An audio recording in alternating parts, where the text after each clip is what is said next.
Mainit siya. Pagkas ko na. Okay, again, maintaining yung direction niya. So, pagalan nga siya. So, pag inikot, hindi mo punta pa na siya doon. Inikot.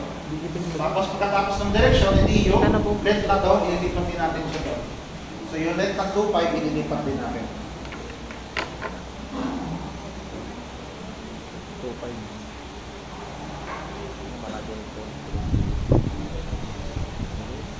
Kaya ito yung ginagamit ko kasi may maliit na adjustment. So, napapine tune ko na sa length.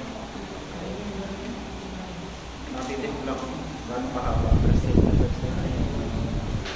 Kaya itong ginagamit ko pag maikli lang. Kasi pwede, hindi naman maliit ito ha. O, hindi naman malihan. Kaso nga lang, kapag kasi gusto mong maliit na yung konting galaw, eh minsan na mapalaking ng ano, eh konti lang naman ang gawa mo. At least ito ay fine yung kanyang movement. Ito. Kaya yung ginagamit ko lagi pag pagsuka. So, stick na natin. Ayan. So, yun na. So, yan yung ating 2.5. Ililipat nga natin siya ngayon dito.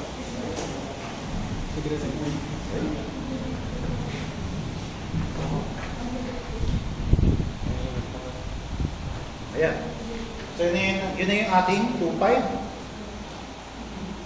Pwede ngayon lagyan ng arrow, pero ang gagawin ko na nga lang ay i-connect siya dun sa 1.5 dahil nga umiikot siya sa 1.5. Sige.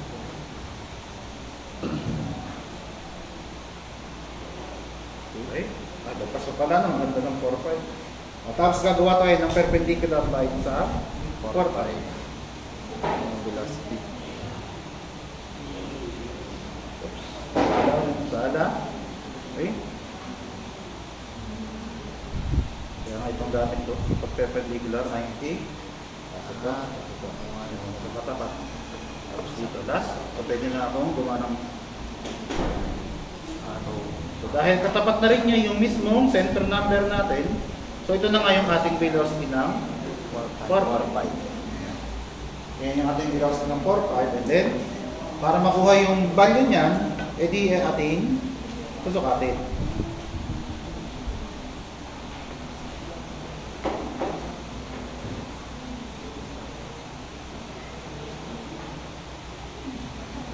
Tapos, sukatin natin. 3.2. Mas malapit sa 1. 3.1. So, pero para velocity niya ay 3.1. Times 200. Para may hindi nga tayo na. 2.5 na yan.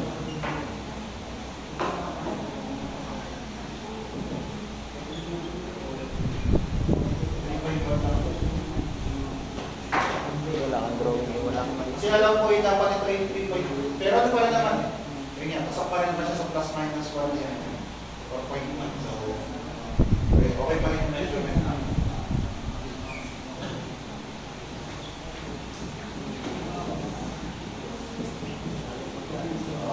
Value na yan ay equal sa 620 feet per second. So yan yung ating para sa velocity ng beam. Naipit na ko lang. Naipit na ko lang dahil biglang anyway. So yan nga yung ating ngayong velocity ng beam or velocity ng particle. So ang hinala ko dyan ay baka mali talaga itong 4.5 at 2.5 kasi may din. Dapat kasi yun yung 3.2. Pero kahit pa hindi tama, 1 pa rin. Pasok pa rin siya sa 1 mm na ating tolerance. So kaya acceptable pa rin yung value niya. Basta wag lang siya magti-3. Pag 3, edi may mali talaga, may malaking mali. Na minsan na nangyari, yung sala, pag gumawa tayo ng intersection ko, pumalagi eh. Yung katulad ng pinakita ko sa inyo dito, di ba? Sala yung point. So, isa rin yung cost na pwede mo yung cost para sa inaccuracy. Kaya na, lagi yung double check. Okay? Kasi magpapatas-patas siya. Anyway, so yun nga ang ating velocity ng B. Alam ko alam ko ito ay 5-6 lang ha. Alam ko 5-6 lang to. So ayaw ko pinukuha itong B is para mapakumpara din natin siya sa ginawa natin sa relative velocity. Lalo na yung value ng mga measurement.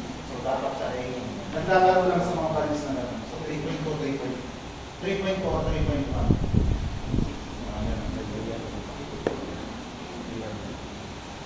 Kaya yan ay, ano pa yan? Pasok pa sa value. Kaya ang tinitingnan hindi ito ha. Ito ang tinitingnan dyan. Pero syempre, ito pala naman yung answer mo. Ito pala yung answer mo. Tapos ito na nasabi ko, yung velocity nga ng A4 ay walang sentro number. So hindi natin siya kukuha directly. So kailangan idadaanan siya ibang sentro para lang makuha. Hindi siya makukuha directly. So kukunin natin siya via dito sa 4.5 or sa 0.3.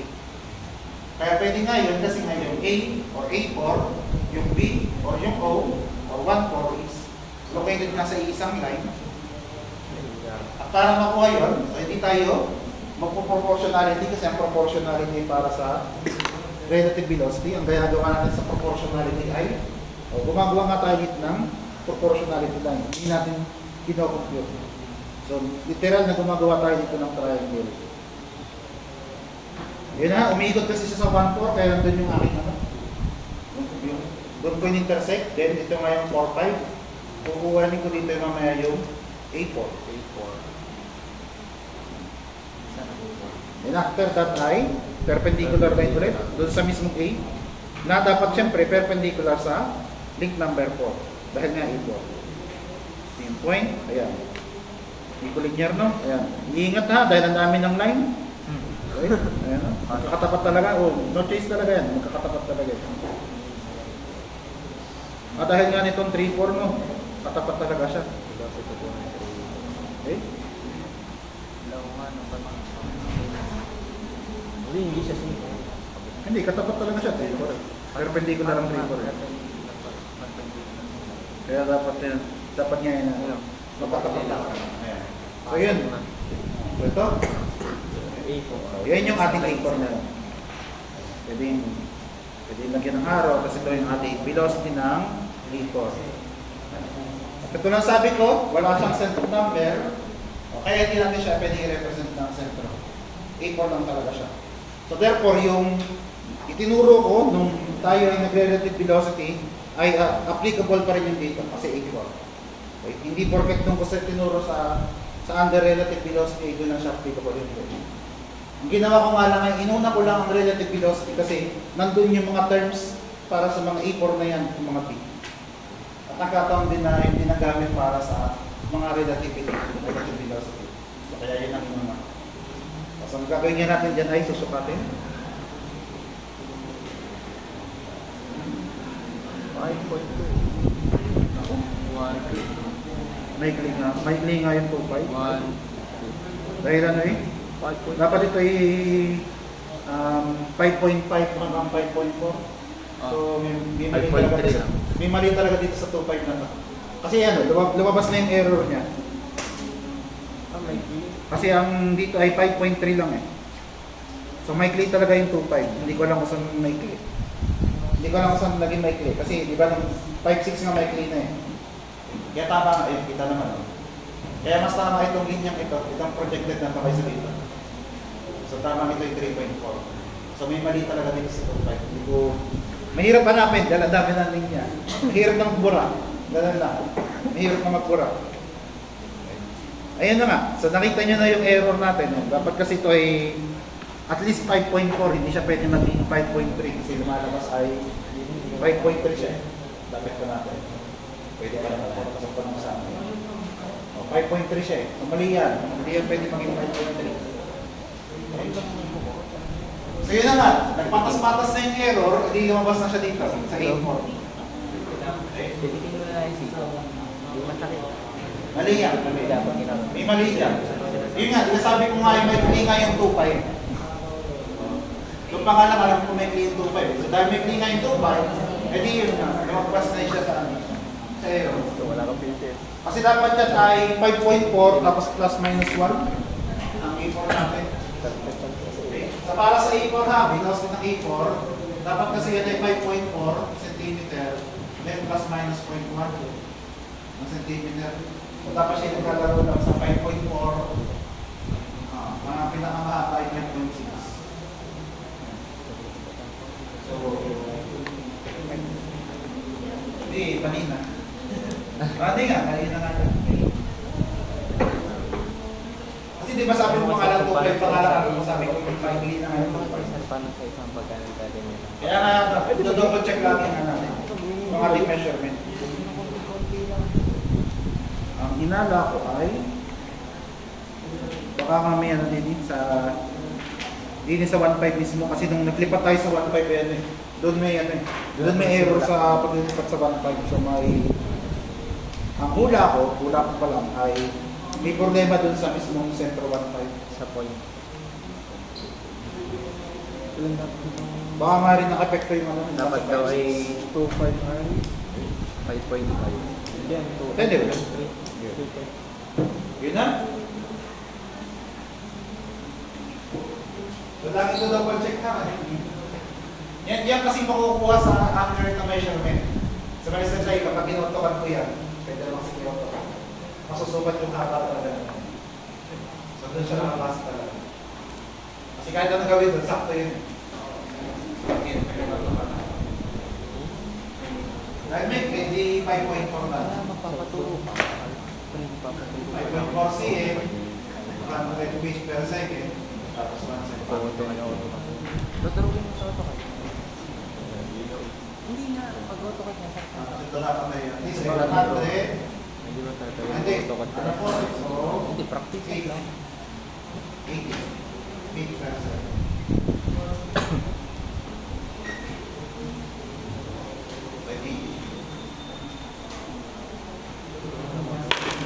Oo. 540. So, ang hinala ko lang talaga ay ito. Ito lang talaga naging error dyan. Ang hinala ko, itong mali kong pagtatama dun sa 156 na yun. Isipin nyo, yung counting yun no? Yung counting set na yun. Ang patas-patas. Kaya na-apektuhan din yung 1.5 ko sa taas. Yun ang hinala ko dyan. Yung counting offset na yun.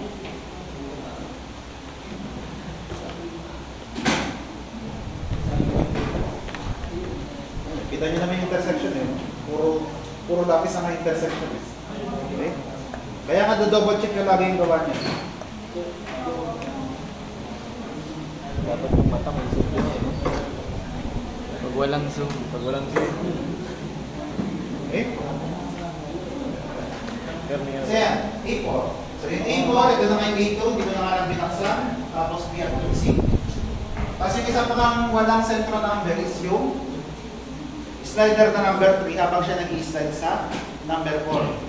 Kasi minsan minubuka din nyo. Dito, wala din kasi siyang central number. Eh, ang problema, wala rin siyang pagkukunan. Hindi siya katulad ng A4, may isa pang point na 4, 5. Kaya pwede natin sa talaga. Pwede talaga siya natin kunin. Pero yung slider, wala kasi siyang, wala kasi para sa 3, 4. Na nagkukunin. Kaya, yung pagdating sa slider, okay, hindi na lang natin siya makukuha. Pero kung gusto talaga, pwede kunin. Pero yung pagkuha nga ng 5-6 ay napakahirap na, kaya ang final statement ko na lang ay hindi natin makukuha kasi walang central number. Wala tayong pagkukunan ng iba. Yung A4 pwede kasi meron dito 4-5. Posible talaga ang A4. Okay. Kahit walang central number yung A4, dadaan nga lang siya sa velocity para makuha yung velocity. Ayan. So therefore, makuha na natin yung lahat ng possible velocity natin, yung A2, A4, B at yung C. Tapos pwede nga natin siya ikumpara sa ginawa natin sa relative velocity. And then next, so bukod nga sa velocity or linear, ang sunod nga lang yung kinukuha natin ay yung angular velocity.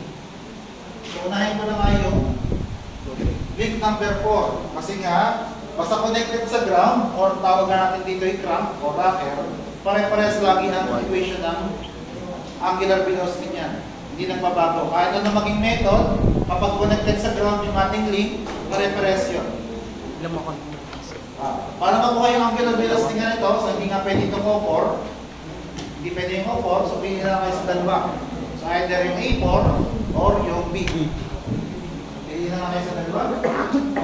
Since mali ito, mas maganda ito na gamitin natin. Kaya katulad sabi ko, dapat nga ito yung 3.4 rin. So, may grade talaga yung mga. Sabi na, inulit ko na, hindi nga i-report ako rin. Adi sige, sagot ko na rin. Nasulat ko na rin A4. Nag-parlay. So, A4, so O4, A. Ay, O4, A kasi nga yung distance niya. A, tapos O4. Velocity tapos divided by the distance or yung radius. Tapos isa pa kang point, which is velocity natin.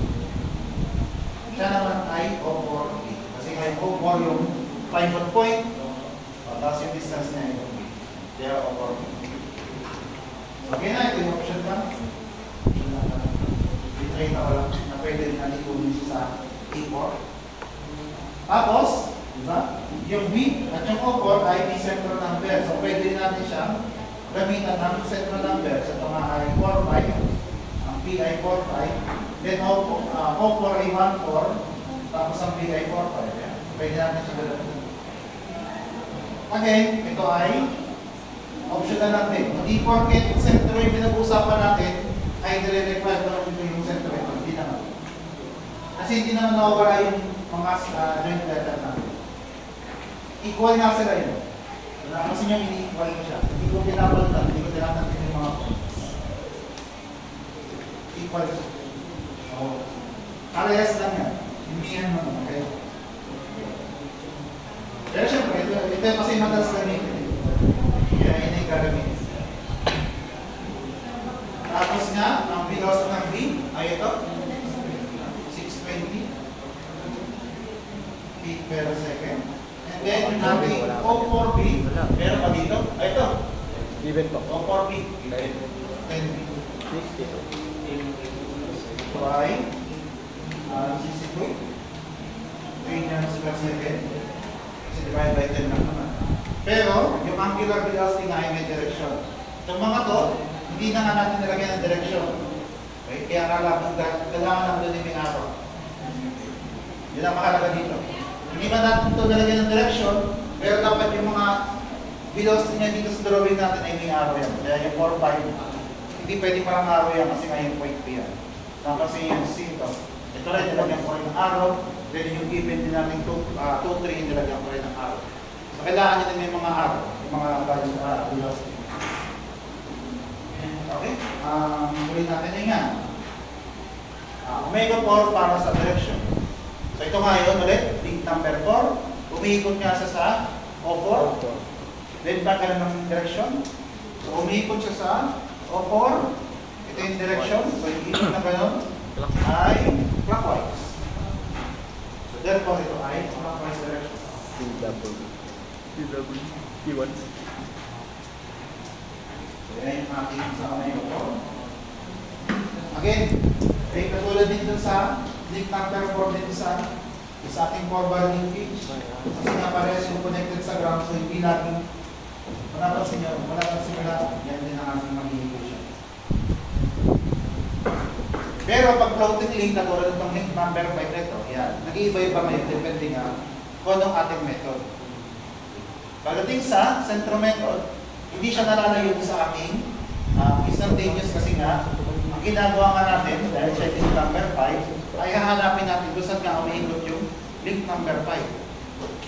Hindi umiikot siya doon sa may 5, hindi 1, 5 ito. So doon siya umiikot. Kaya kung nasabi ko, yung 1, 5 ay pwede natin hindi gawin O5. Parehas lang yun. Katulad dun sa ating 1, 2 at 1, 4, di ba nga ito yung O2 at O4? So yung 1, 5, pwede mo rin tawagin O5. Ganon din dito. Yung O3, yung 1, 3, pwede mo rin tawagin O3. At kahit yung 1, 6 na nasa infinite, pwede mo rin yung tawagin na O6. Pero yun nga lang, applicable nga lang siya sa 1, dahil ang 1 na high ground. Iba nga O ay ground eh. Kaya applicable talaga sa gano'n. halip na 1.5, tawagin ko na lang siyang O5. 0.5. The next ay pilihan ng point doon sa link number 5. So dalawa ka yung ating point na pipilihan. B or yung C. So for link number 5, for the angular velocity ng link number 5, so kung B ang gagamitin, i-divide natin siya sa O5 B. At kung letter C naman, edi O5 C. Ano na mas marami? C. Para na maiba. DC po. C na lang. Para na maiba. Kasi nagamit na natin dito yung yung velocity ng B. Ito ay option lang siya. Hindi yan mali, option lang siya. Pili na natin sa dalawa. Gamitin natin ay, hindi pala no. Talaga gamitin natin ay ito ang velocity ng C. Yung velocity ng C, ito na nga. Pero kailangan natin ngayon punan ng measurement ito, O5C. So, babalik tayo sa drawing at i-measure natin itong buong O5C na ito. Yung buong length na yan. Dapat ba? Bitin.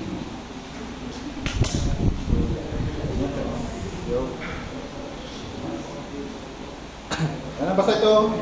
Tatapat ko sa 0.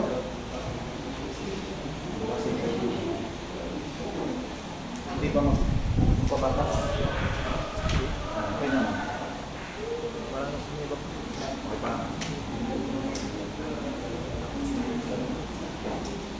60.3. Di ba? Di ba pantay? O, di ka sa Dahil? Ayan. 3. Okay. 1, 2, 3. Ito yung point. Oops. Naglaw. Nasa gitna ng 3 at 2. Ayan. Ito. Mas malapit sa 3. Okay. Mas malapit sa 3. Opo. 10.3. Mas malapit siya sa 3. Kasi yung isa yung 4. So, mas malapit siya sa 3. Kumpara sa 4, sa 2. So, siya ay 16.3. 3. 16.3. Convert pa nga plus. Convert nyo na nga. Times MC ay 16.3 cm, pero kailangan niya natin ay yung actual na measurement. So pag actual na measurement ay padaan tayo ng AS. So yung 16.3 cm na to. So 1 cm na Okay. therefore C is 32.6. 2.6. Wait. Divide na tayo nito. Yun na nga yung ating C. So substitute na lang natin. So tayo 660 feet per second. There is 32.6. Ang bilang na kaya? 20.25. 25. Labas ko lang. Ilang decimal? Ilang decimal po? Huwag lagi yung kompleto tapos sa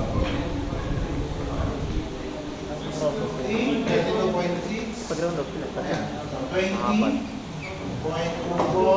5, 3, 9, 7, 7. Second, and then round up to 4. 2.54. 4, ito ay 5.4. 5.4. Dahil tayo ito. 5.4. Rad per second. Per second, and then ikot. Paano ang ikot? Wala, sumang ko lang din. Counter. Check natin. Counter. Hindi ako sa mga check eh. Yeah. Guys, drawing. Yun. Tuwang ko lang, baka pa rin. Yes. So ito nga yung ating 5 point. O 5, yun eh. Pinakita na yun, ikaw 5. Ito nga yung turo ng ating velocity ng C. Turo mo ito, pag ano? Count. So siya ay counterclockwise. So therefore, ang ikot niya ay counterclockwise direction. CC lang. C. So yan yung ating differential solution. Katulad din sa relative velocity, yung mga slider natin na hindi natin makukuha ng angular velocity, ang dahilan ay parehas silang moving in a straight line. Pag moving in a straight line, hindi hindi natin makukuha na angular velocity. Hindi ko makukuha. Meron po. Ata. Pupunta yan sa...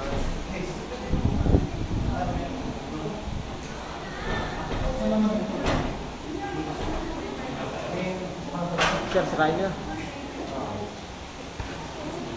Intermission ng kasi ano si Arthur.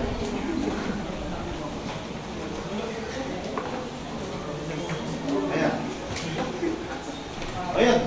O habang intermission number, picture lang, picture lang. Tapos mo sa picture dito rin. Tapos intermission number.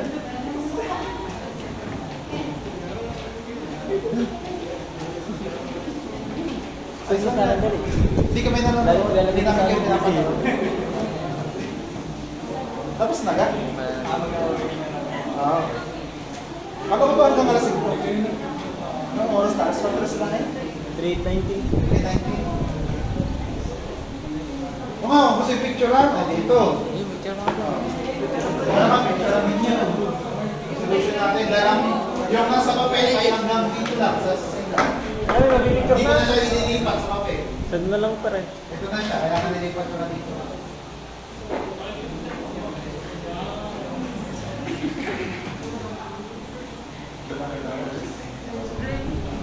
Hirap eh. Yan, na-blurred. Asan yan? Ito naman.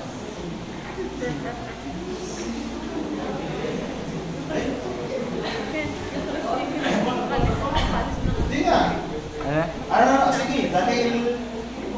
Secret. Sige, dahil Nawarning magti pa lang. 3:30 na rin naman, edi resume tayo ng ano, kahit 3:30 na yan, 3:20 na. Resume tayo ng 3:30. Ay, Parlay. change topic na tayo.